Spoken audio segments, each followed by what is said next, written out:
Dalam nama Bapa dan Putra dan Roh Kudus. Amin. Allah Bapa di surga, kami mengucap syukur dan terima kasih bahwa Engkau menabur benih dalam hati kami. Dan Engkau berharap benih itu tumbuh, berkembang, bertunas, dan menghasilkan buah.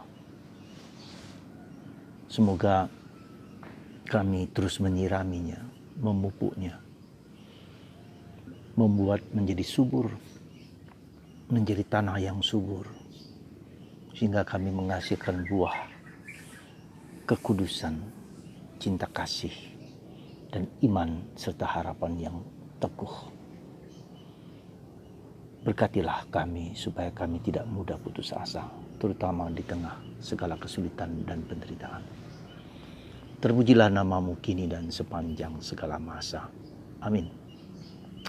Saudaraku yang terkasih dalam Kristus, hari ini Yesus memberikan perumpamaan tentang kerajaan Allah. Perumpamaan biji sesawi yang kecil itu. Dan biji itu ditanam, lalu kita tinggalkan, dibiarkan, mungkin disirami, diberi pupuk, lalu akan tumbuh berkembang. Lepas dari proses yang harus kita ikuti, tapi itu mengalami proses di dalam hati dan hidup kita. Jadi kerajaan Allah itu apa? Kerajaan Allah itu adalah Allah yang meraja, Allah yang berkuasa, Allah yang menjadi fokus, menjadi satu-satunya katakanlah nilai yang harus kita perjuangkan. Dalam bahasa Yesus katakanlah kehendak Allah. Allah yang menginginkan kebahagiaan, ya. Dan kita taat kepada apa yang Dia kehendaki bagi kita. Dan inilah sebetulnya proses dalam hidup rohani kita, proses dalam diri kita, proses dalam seluruh diri kita adalah proses untuk taat dan mengikuti kehendaknya. Kehendaknya pasti adalah kebaikan. Kehendaknya pasti adalah keselamatan. Kehendaknya pastilah kebahagiaan. Kehendaknya pastilah sesuatu yang membuat kita menjadi damai, kedamaian, ketentraman, kebahagiaan. Dan itulah yang diberikan oleh Yesus. Jadi kalau kita lihat hidup Yesus itu adalah itu yang menjadi rencana dan kehendak Allah bagi kita. Nah, kita ingin diikutsertakan dalam proses itu gitu loh. Proses di mana kita mengalami seperti yang dialami oleh Yesus. Jadi kalau kita perhatikan intinya adalah kita, dan itu dimulai dengan baptisan, ya, dengan semua sakramen-sakramen yang kita ikuti sesuai dengan rahmat yang Tuhan berikan kepada kita. Tujuannya adalah supaya kita sekali lagi benih yang Tuhan tanam dalam diri kita sebagai anak itu sebagai anak, ya, bukan hanya sebagai murid, bukan sebagai yang diciptakan, tapi sebagai anak yang disayangi, dicintai. Dan dalam proses waktu ini dalam proses waktu hidup kita ini kita mengisi waktu keputraan itu sesuai dengan apa yang menjadi kehendaknya, supaya nanti seperti yang Dia inginkan kita sampai kepada kebahagiaan seperti Yesus.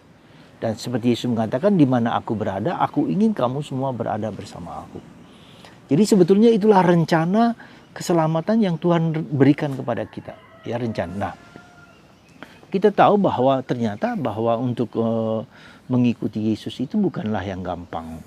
Ya, mengikuti kehendak Allah itu bukanlah yang gampang. Dan itu ditunjukkan oleh Yesus sendiri kepada kita. Ya, Yesus sendiri menunjukkan itu kepada kita supaya kita tahu dan sadar bahwa Tuhan yang berkarya dalam diri kita. Ya. Ketika benih itu tumbuh, bagaimana ia bertunas, bagaimana ia berkembang, bagaimana itu kerap kali bukan dalam kuasa kita. Kita hanya menabur, memupui, memberi air, dan itu yang kemudian berkembang, bertumbuh, lalu menghasilkan buah.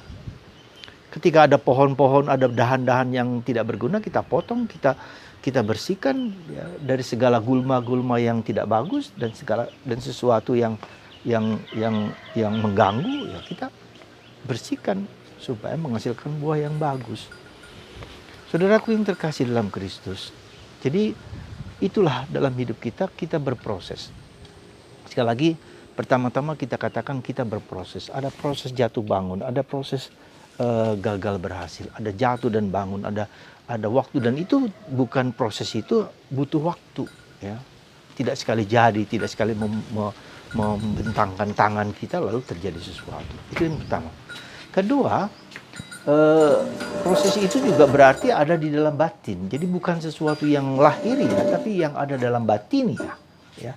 Ada dalam hati kita, ada sesuatu yang tidak dapat seluruhnya kita selesaikan dengan kemauan dan kehendak. Pasti ada sesuatu yang luput dari pengamatan kita. Nah, itulah maka tumbuh berkembang. Kalau semua tergantung dari kita, susah bukan main. Coba kita perhatikan. Kalau kita makan, lalu seluruh tubuh kita bekerja sesuai dengan apa yang ada dalam organ-organ tubuh kita. Ada yang mengolah, ada yang memasukkan enzim, ada yang bekerja seluruh diri kita. Apakah kita sadar? Coba perhatikan itu saja, hal kecil saja. Ketika kita makan, lalu kita tumbuh, lalu berkembang, lalu sehat atau sakit. Berarti ada sesuatu dalam tubuh kita, dalam organ tubuh kita yang telah bekerja, yang Tuhan berikan dengan fungsi-fungsinya yang luar biasa. Lalu kita, mata kita, hidung kita, mulut kita, seluruh dirinya yang kelihatan ini, tapi ada yang di dalam, yang tak kelihatan, yang membuat kita hidup dan bekerja. Jadi saudaraku yang terkasih, bagaimana kita sekarang mengenali kehendak Tuhan? Dan ini yang saya kira butuh waktu dan butuh proses yang sadar, yang kita lakukan dengan sadar, katakanlah.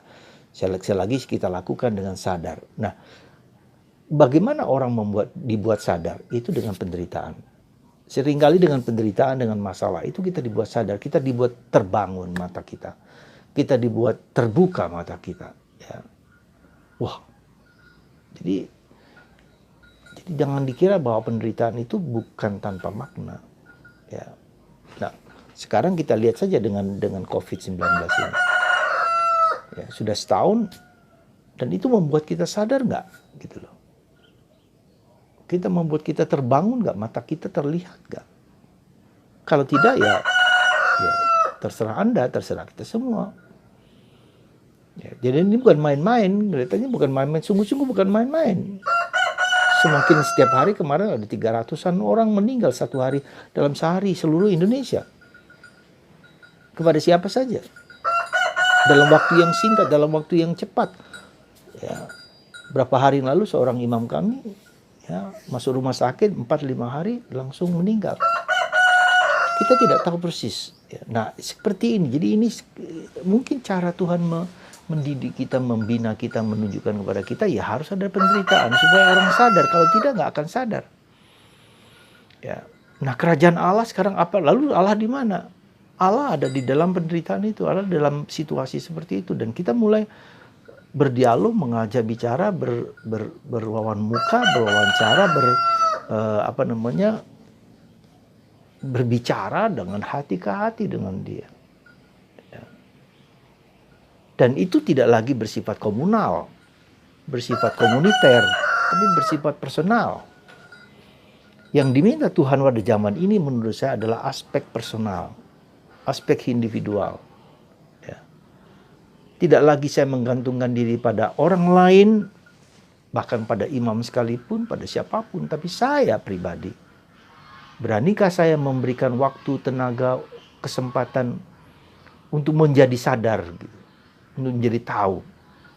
Nah, jadi sekali lagi, mari kita lihat penderitaan di luar kita, dalam diri kita, dalam keluarga kita. Coba lihat dengan COVID ini keluarga kita bagaimana?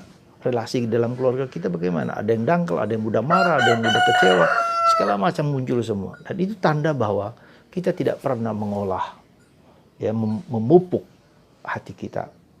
Nah, itu yang ketiga. Ya, keempat ya, sekali lagi individual, hidup batin di dalam batin, dan kita jalankan sendiri. Ya. Nah, tentu saja kalau kita tidak mengerti, kita bisa berdiskusi, bisa berdialog, bisa meminta pendapat, pertolongan orang-orang yang bisa mengerti dan memahaminya.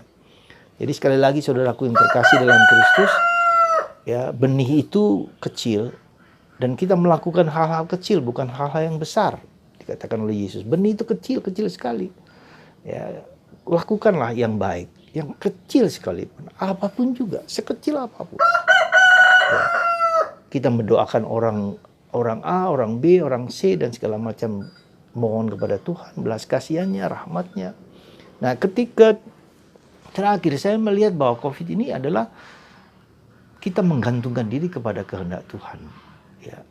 Sekali lagi kita menggantungkan diri kepada kehendak Tuhan, kerahiman dan belas kasihan Tuhan. Kita mau bersandar kepada apa? Ya. Kita nggak punya bersandar, entah kita kaya, entah kita hebat, entah kita siapapun bisa terkena. Sekali lagi bersandar kepada kerahiman Tuhan. Maka saya anjurkan kepada Anda untuk berdoa kerahiman ilahi jam 3. Itu adalah suatu doa yang menurut saya sangat mendasar, yang dikatakan oleh Paulus sebagai doa persiapan untuk kedatangan Tuhan yang terakhir. Lakukan doa itu sebagai silih atas dosaku, sebagai silih atas dosa dunia, sebagai silih atas orang lain, karena darah Yesus yang dikorbankan supaya kita selamat dan bahagia. Mari saudara, kerajaan Allah itu seperti benih kecil. Lakukan yang kecil yang baik dengan ketekunan, ya, dengan ketekunan, dengan kebiasaan. Karena ketekunan itu membuat karakter kita. Ketekunan itu berbuat baik sekecil apapun. Semoga Tuhan membangunkan hati kita semua untuk datang kepada Yesus, untuk menjalankan sendiri. Ya, lakukan sendiri sehingga kita dapat menjadi kuat di dalam segala penderitaan. Sebesar apapun, sehebat apapun. Dan bukan hanya soal yang eksternal lahiriah, tapi internal. Semoga Tuhan membangunkan hati kita untuk melihat kehendaknya di saat-saat yang tidak mudah ini. Tuhan memberkati Anda semua. Dan bagi Anda yang sakit, yang menderita, diberi kekuatan, penghiburan untuk tetap tabah, untuk melihat Tuhan di atas segala penderitaan yang tidak mudah ini, terutama COVID ini. Bagi Anda yang sakit, diberkati oleh kasih karunia Tuhan yang melimpah, dalam nama Bapa dan Putra dan Roh Kudus. Amin.